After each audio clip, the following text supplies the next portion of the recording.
புதுச்சேரி பல்கலைக்கழகத்தின் 30வது பட்டமளிப்பு விழாவில் குடியரசு துணைத் தலைவர் சி.பி. ராதாகிருஷ்ணன் பங்கேற்று உரையாற்றி வருகிறார்.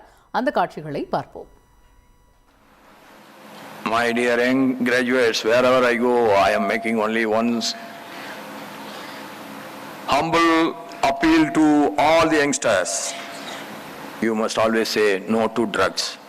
Not only you should be free from drugs, but you should make your friends also free from drugs. That is what is expected, and that is my humble request to all of you.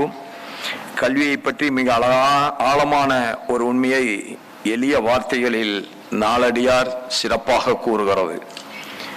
கல்வி கரையில கற்பவர் நாள் சில, மெல்ல நினைக்கின் பிணி பல, தெல்லிதின் ஆராய்ந்து அமைவுடைய கற்பவே நீரொழிய balloon குறுக்கின் தெரிந்து என்று சொல்லுகிறது. இதன் பொருளானது மிக தெளிவானது. கல்விக்கு எல்லை இல்லை, ஆனால் அந்த கல்வியை கற்க நமக்கு கிடைக்கும் காலம் மிக குறைவு. வாழ்க்கைக்குரியது அறிவின் உலகம் பறந்தது. அதனால் தான் சொல்லுகிறார்கள், எவ்வளவு கற்றாலும் கற்றது கைமண் அளவு, கல்லாதது உலக அளவு. அதனால்தான் நாலடியார் அன்னப்பறவையை எடுத்து காட்டுகிறது. பல பேர் சொல்லுவார்கள், அவன் ஒரு அன்னப்பறவை என்று சொல்லுவார்கள். அன்னப்பறவையின் மேல் என்ன குற்றம்? நீரையும் பாலையும் கலந்து வைத்தவன் தான் குற்றம் செய்தான். அதை பிரித்து உண்பது அன்னப்பறவை. ஆனால் பார்ப்பவர்கள் அன்னப்பறவையை குற்றம் சொல்வதை போல ஒரு தோற்றத்தை உண்டாக்குகிறது. அதுபோல நீங்களும் பரந்த அறிவுக்கடலில் இருந்து நல்லவற்றை மட்டுமே தேர்ந்தெடுக்க வேண்டும்.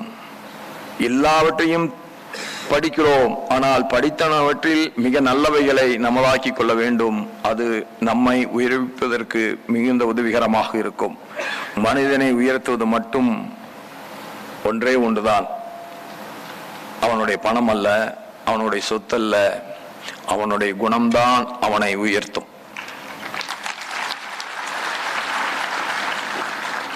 வாழ்க்கை சவால்களால் நிரம்பியது. போட்டிகள் இருக்கத்தான் செய்கிறது. போட்டி இல்லாத உலகம் என்றைக்கும் இருந்ததாக சரித்திரமில்லை. ஆதி காலம் தொட்டு இன்றைக்கு வரை போட்டி என்பது இருந்து கொண்டுதான் இருக்கிறது.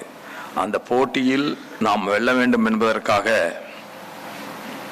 குறுக்கு வழிகளை நாம் ஒருபோதும் கடைபிடிக்க கூடாது என்பதுதான் என்னுடைய பணிவான வேண்டுகோள்.